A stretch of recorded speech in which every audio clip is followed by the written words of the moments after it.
I was angry with my friend. I told my wrath did end. I was angry with my foe.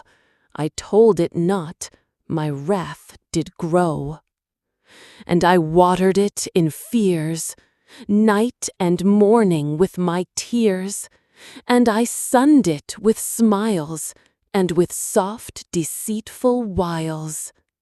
And it grew both day and night, till it bore an apple bright, and my foe beheld it shine, and he knew that it was mine.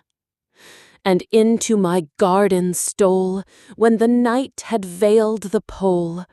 In the morning glad I see my foe outstretched beneath the tree.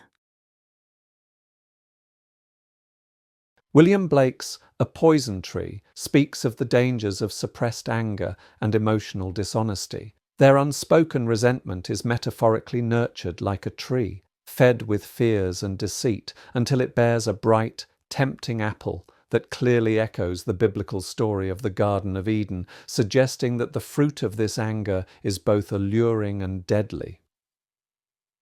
While it may be tempting to relish the speaker's satisfaction at seeing their foes slain beneath the tree, Blake himself seems to have conceived the poem more clearly as a warning against toxic and destructive anger. Its original title was Christian Forbearance, although with typical Blakean irony, the forbearance of conventional Christianity is seen as repressive and antithetical to true Christianity, which seeks instead forgiveness in the face of open anger. Ultimately, then, A Poison Tree is a cautionary tale about the emotional and moral cost of unspoken wrath. Significantly, the image of the tree inn has been linked by scholars to several real and legendary poisonous trees known in 18th century England. One common comparison is the Upas tree of Java, which was believed to be so toxic that nothing could survive near it. This legend was popular at the time, especially after being featured in the London Magazine in 1783 and in Erasmus Darwin's The Botanic Garden. Blake likely knew of this tree, especially since he referenced Java in another poem. However, some scholars, like Andrew Stauffer, argue that the Manchineel tree from the Americas is a better match.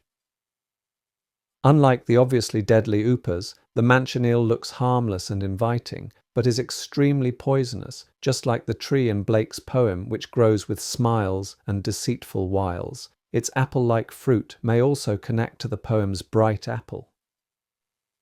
Blake may have ultimately drawn from several sources, including the Manchineel, the Upas, and other trees described by John Stedman, whose work Blake illustrated. Nor should it be forgotten that the archetypal tree for such a tale of love and hate is the tree of knowledge in Eden. Over time, the traits of these trees blurred together, and the term Upas became a general symbol for deadly deception, possibly why the Manchineel's influence on Blake's poem has often been overlooked.